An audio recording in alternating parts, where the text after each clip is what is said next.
ഇനി നമ്മൾ പറയാൻ പോകുന്ന പൈത്തൺ മൊഡ്യൂളിനെ പറ്റിയാണ്. മൊഡ്യൂൾ എന്ന് പറയുന്നതിൻ്റെ അകത്ത് ഒത്തിരി ഫങ്ഷൻസ് ഉണ്ട്. ഇപ്പോൾ നമ്മൾ ഈ ഒരു മാത്ത് എന്ന് പറയുന്ന മൊഡ്യൂൾ ഇവിടെ ഇമ്പോർട്ട് ചെയ്യുവാണ്. ഇമ്പോർട്ട് മാത്ത് എന്ന് പറഞ്ഞു കഴിഞ്ഞാൽ മാത്ത് എന്ന് പറയുന്ന മൊഡ്യൂൾ ഇവിടെ ഇമ്പോർട്ട് ചെയ്യും. ഇമ്പോർട്ട് മാത്ത് എന്ന് പറഞ്ഞു കഴിഞ്ഞാൽ ആ മൊഡ്യൂൾ ഇമ്പോർട്ട് ചെയ്യാൻ പറ്റുള്ളൂ. ഇമ്പോർട്ട് എന്ന് എഴുതുക, സ്പേസ് എഴുതുക, ആ മൊഡ്യൂളിൻ്റെ പേര് പറയുക. ഇവിടെ മാത്ത് എന്നുള്ളതാണ് മൊഡ്യൂൾ. ഇതൊരു ഇൻബിൽറ്റ് മൊഡ്യൂളാണ് പൈത്തണിലെ. Math is an inbuilt module in Python. അപ്പോൾ ഈ മാത്ത് മൊഡ്യൂളിൽ ഒട്ടനവധി ഫങ്ഷൻസ് ഉണ്ട്. ഒരു ഫങ്ഷനാണ് പൈ ഫങ്ഷൻ. അപ്പോൾ ആ മൊഡ്യൂളിൻ്റെ നെയിം പറഞ്ഞിട്ട് ഡോട്ട് പൈ എന്ന് പറയുമ്പോൾ പൈ ഫങ്ഷൻ അപ്ലൈ ചെയ്യാൻ പറ്റും. ഇവിടെ ഇതാ മാത്ത് ഡോട്ട് സ്ക്വയർ റൂട്ട് ഫങ്ഷനാണ് ഇവിടെ അപ്ലൈ ചെയ്യുന്നത്. മാത്രമുള്ള സ്ക്വയർ റൂട്ട് ഫങ്ഷൻ. ഇത് മാത്തിലുള്ള GCD ഫങ്ഷൻ. ഇത് മാത്തിലുള്ള LCM ഫങ്ഷൻ. ഇതൊക്കെയാണ്. അപ്പോൾ നമ്മളിവിടെ ഇമ്പോർട്ട് മാത്ത് എന്ന് എഴുതുക. എന്നിട്ട് A = math dot pi. Dot operator ഒരു ഇതുണ്ടാ, use dot operator for apply function. അപ്പം ആദ്യം മൊഡ്യൂൾ പറയുക, ഡോട്ട് ഇടുക, എന്നിട്ട് ഏത് ഫങ്ഷനാണ് ആവശ്യം എന്ന് പറയുക. അപ്പോൾ പൈ എന്ന് പറയുന്ന ഫങ്ഷനാണ്.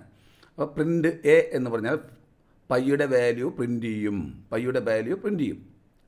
ഇതല്ലെങ്കിൽ നമുക്ക് ഈ പൈയുടെ വാല്യൂ നേരിട്ട് പ്രിൻ്റ് ചെയ്യാനാണെങ്കിൽ പ്രിൻ്റ് മാത്ത് ഡോട്ട് പൈ. അപ്പോൾ മാത്ത് എന്ന മൊഡ്യൂളിലെ പൈയുടെ വാല്യൂ പ്രിൻ്റ് ചെയ്യും. ഇവിടെയോ പ്രിൻ്റ് മാത്ത് ഡോട്ട് √2. അപ്പോൾ മാത്ത് എന്ന മൊഡ്യൂളിലെ സ്ക്വയർ റൂട്ട് ഫങ്ഷനിലെ 2ൻ്റെ സ്ക്വയർ റൂട്ട് ഇവിടെ പ്രിൻ്റ് ചെയ്യും. ഇവിടെയോ മാത്ത് ഡോട്ട് GCD 412. 4ൻ്റെയും 12ൻ്റെയും GCD ആണ് പ്രിൻ്റ് ചെയ്യുക. ഇവിടെ മാത്ത് ഡോട്ട് LCM 411. 4ൻ്റെയും 11ൻ്റെയും LCM ആണ് ഇവിടെ പ്രിൻ്റ് ചെയ്യുക. Print A square. അപ്പോൾ A നമുക്ക് കിട്ടി മാത്ത് പൈ ആണ്. അപ്പോൾ ഇവിടെ A² ആണ് പ്രിൻ്റ് ചെയ്യുക. നമുക്കൊന്ന് റൺ ചെയ്ത് നോക്കാം, ഓരോന്നും ശരിയാവുന്നുണ്ടോ എന്ന് നോക്കാം. ആദ്യത്തെ വാല്യൂ ഇതാ, import A = math dot pi print എയുടെ വാല്യൂ പ്രിൻ്റ് ചെയ്തു 3.1419 എന്നുള്ളത്. രണ്ടാമത്തോ പ്രിൻ്റ് മാത്ത് ഡോട്ട് പൈ. ഇതാണ് മാത്ത് ഡോട്ട് പൈ, അതും പൈയുടെ വാല്യൂ ആണ്, പ്രിൻ്റ് ചെയ്തു.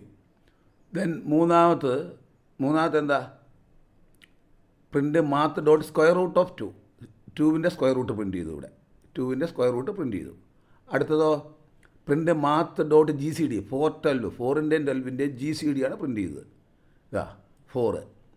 ദെൻ അടുത്തത് മാത്ത് ഡോട്ട് GCD 412. 4ൻ്റെയും 12ൻ്റെയും GCD ആണ്, അത് 44 ആണ് പ്രിൻ്റ് ചെയ്തത്. ദെൻ നമുക്ക് ഏറ്റവും അവസാനം പറഞ്ഞിരിക്കുന്നത് A × A. പൈയുടെ A എന്ന് പറഞ്ഞാൽ എന്താ, പൈ ആണ്. A = മാത്ത് ഡോട്ട് പൈ, പൈയുടെ വാല്യൂ ആണ്. അപ്പോൾ π² ഇവിടെ പ്രിൻ്റ് ചെയ്തു. ഇതാണ് നമ്മുടെ മൊഡ്യൂൾസ്. മാത്ത് എന്ന് പറയുന്നത് പൈത്തണിലുള്ള ഒരു ഇൻബിൽറ്റ് മൊഡ്യൂളാണ്. ഇൻബിൽറ്റ് മൊഡ്യൂൾ അല്ലെങ്കിൽ നമ്മൾ മൊഡ്യൂൾ ഡൗൺലോഡ് ചെയ്തിട്ട് വേണം അതിനെ ഇമ്പോർട്ട് ചെയ്യാൻ. അപ്പോൾ ആ മൊഡ്യൂൾ ഉപയോഗിക്കുന്നതിന് മുമ്പ് ഇമ്പോർട്ട് ഡോട്ട് ആ മൊഡ്യൂളിൻ്റെ പേര് പറയണം. എന്നിട്ടാണ് ആ മൊഡ്യൂളിലുള്ള ഫങ്ഷൻസ് നമുക്ക് ഉപയോഗിക്കാൻ പറ്റും.